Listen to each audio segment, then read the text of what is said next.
अस्सलामुअलैकुम मोहतरम नाजरीन, हमारे चैनल फैमिली जोक्स क्रिएटर में आप सबको खुश आमदीद। बहू और बेटा बाहर जा रहे थे। बहू सास से बोली, माँ जी चूल्हे ते दाल रखिए, ख्याल रखना थल्ले ना लग जाए। सास, ख्याल तो मैं अपने पुत्र दा भी बड़ा रखिया सी, ए भी थल्ले लग गया। शादी के बाद दामाद पहली बार ससुराल आया तो गांव देखने निकला।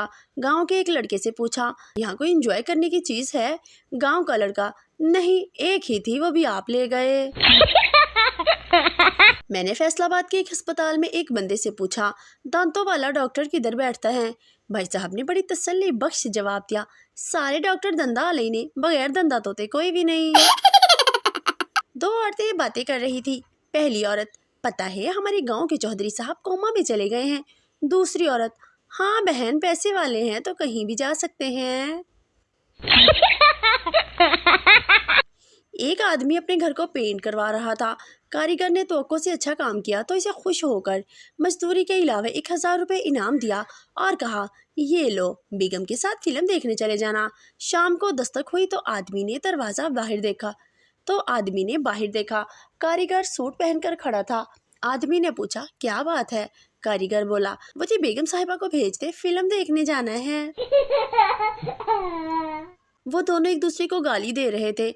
मैंने जाकर समझाया कि जिस्म के जख्म भर जाते हैं मगर अल्फाज के जख्म कभी नहीं भरते। तब जाकर कहीं मारपीट शुरू हुई।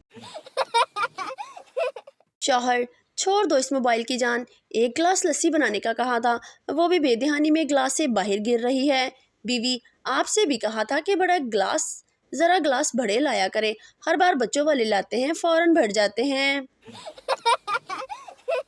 शौहर, कितनी बार कहा है कि कपड़े ठीक से धोया करो, हमेशा मैल कॉलर पर रह जाती हैं तुमसे। बीवी, हर रोज़ कहती हूँ कि नीम का पानी पिएं ताकि पसीना कम आए, मगर आप हैं कि सुनते ही नहीं हैं। ज़्यादा पसीना, ऊपर से बदबूदार पसीना आने से ही कपड़े मैले होते हैं। पप्पू ने अपनी गर्लफ्रेंड से कहा, इतनी मोटी क्यों हो? कहने लगी, हमारे घर में फ्रिज नहीं है, जो बच जाता है वो सब कुछ मुझे खाना पड़ता है।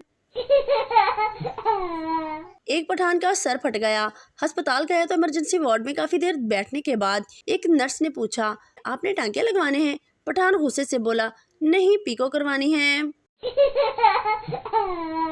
पठान अपने दोस्त से, यार जब मेरे बच्चे दुनिया में आएंगे तो मैं एक को कराची और एक को इस्लामाबाद छोड़ आऊंगा।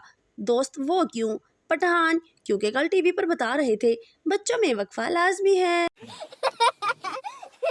शादी की तकरीब में जिन आ गया, जिनको देखते ही लड़कियों की चीखें निकल गईं। एक बाबा जी ने लड़कियों को वजू करने को कहा, लड़कियां वजू करके आईं तो जिन की चीखें निकल गई। शौहर को रोमांटिक मूड में देखकर इनकी बेगम बोली, एक बात सुनिए जी, आप मेरे लिए क्या कर सकते हैं? शौहर, जो तुम कहो बेगम। बेगम, क्या चांद ला सकते हैं? शौहर कमरे में गए और कोई चीज़ छुपा कर लाए और बेगम से कहा, आंखें बंद करो, और वो चीज़ बेगम के हाथों में रख दी। फिर आंखें खोलने को कहा। बेगम की आंखों में आंसू थे क्योंकि इनके हाथों में एक आईना था जिसमें बेगम का चेहरा नजर आ रहा था। बेगम, या खुदा, आप मुझे चांद सा समझते हैं? शौहर बोला, नहीं, मैं तुम्हें सिर्फ ये समझा रहा हूँ, जिस मुझसे चांद मांग रही हो वो शक्ल कभी आईने में भी देख लिया करो। बीवी शौहर से, तुम मुझे कितना प्यार करते हो? शौहर, शाहजहां जितना। बीवी, शाहजहां ने तो अपनी बीवी के मरने के बाद इसकी याद में ताजमहल बनवाया था, क्या तुम भी मेरे लिए ताजमहल बनवाओगे? शौहर, पगली, मैंने तो प्लॉट भी खरीद लिया है, बस तुम ही मरने में देर कर रही हो। एक बादशाह ने बहुत कमजोर सिक्योरिटी गार्ड रखा हुआ था। एक दिन बादशाह दुनिया की शेख से मिलने गए। शेख ने बादशाह से पूछा, बादशाहों के तो सिक्योरिटी गार्ड बॉडी बिल्डर और मोटे ताजे होते हैं ताकि जो कोई भी हमला करे तो वो इस आदमी को ख़त्म कर दें, लेकिन आपका सिक्योरिटी गार्ड बहुत कमज़ोर क्यों है? बादशाह बोला, शेख साहब इन्हें दी दुआ बड़ी लग दी है।